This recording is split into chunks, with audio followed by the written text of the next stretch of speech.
Wanaendesha bodaboda huko wamelewa, wamekunywa pombe vya hela ndogo ndogo kusababisha madhara makubwa. Bangi, unakuta indicator inawaka kushoto anakata kulia. Kuna watu wanasomesha watoto wako vyuo vikuu, kuna watu wanasomesha, kuna watu wanalipa kodi.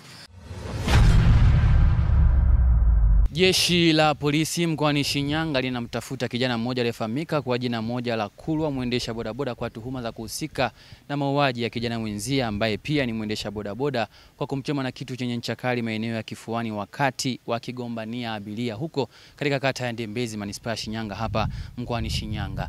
Akizungumza na Wasafi Media, kamanda wa jeshi la polisi kutoka hapa mkoani Shinyanga, ACP Janet Magome, amesema kuwa kijana huyu aliyechomwa kisu hadi kupelekea kifo chake amefahamika kwa jina la Bernardo Masanja. Kamanda Magome amebainisha kuwa jeshi la polisi linaendelea na msako wa kumtafuta kijana Kulwa kwa kuhusika na mauaji, huku akitoa rai kwa wananchi kutoa ushirikiano kwa jeshi la polisi ili kumkamata kijana huyo.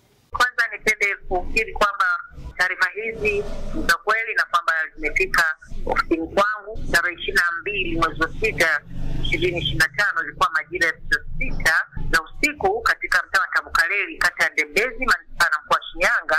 Mwenyekiti ambaye ametambulika kwa jina la Tabita Constantine alipata taarifa na kugundua kuuawa kwa mwananchi anayeishi maeneo hayo ambaye ametambulika kwa jina la Bernardo Masanja mwenye umri wa miaka 24, ambaye pia ni mkazi wa maeneo ya Tabukareli, ambaye amekutwa amechomwa na kitu chenye ncha kali kifuani upande wa kushoto, na aliyemchoma ni kijana mmoja aliyefahamika kwa jina moja la Kulwa. Upelelezi wa awali unaonyesha kwamba chanzo cha kwa walioshuhudia tukio hilo ni walikuwa wanagombea abiria, kwa vile vijana wote hawa walikuwa ni vijana ambao wanaendesha pikipiki almaarufu bodaboda. Kwa hiyo jeshi la polisi tumefanya yale tunayopaswa kufanya, kwa maana kuchukua mwili kwa ajili ya hatua nyingine za kiupelelezi, kupeleka mortuary.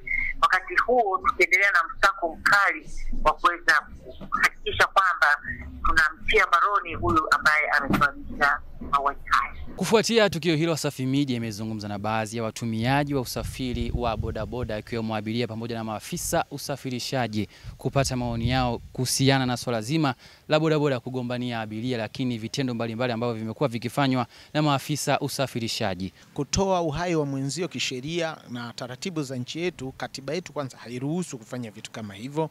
Huwezi jua huyu bodaboda aliyeuawa pengine ana watu nyuma yake wanamtegemea, pengine ana watoto, pengine kuna wazazi, ndugu, jamaa na marafiki. Kwa hiyo mimi nafikiri hapa sasa swala la kisheria linabidi lichukue mkondo wake. Wakiona abiria wanakimbilia kama watu 10 hivi, bodaboda 10 wanakimbilia.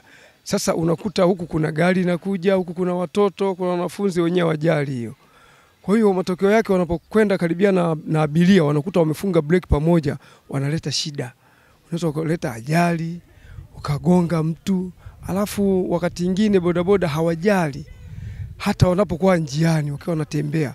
Wenyewe yani unakuta indicator inawaka kushoto anakata kulia. Jambo kama hilo la kugombania abiria, matokeo yake mmekeana uhasama mpaka unatokea kumchoma mtu kisu. Yani mimi kwa kweli nadhani serikali ingilie kati au iweze ikapita katika vijiwe vya mabodaboda ikawapa elimu zaidi. Anaharibu sifa kabisa, kwa sababu inavunja taswira ya uaminifu kwa bodaboda. Inaonekana hivi vijiwe ni vya kiharifu. Umeona?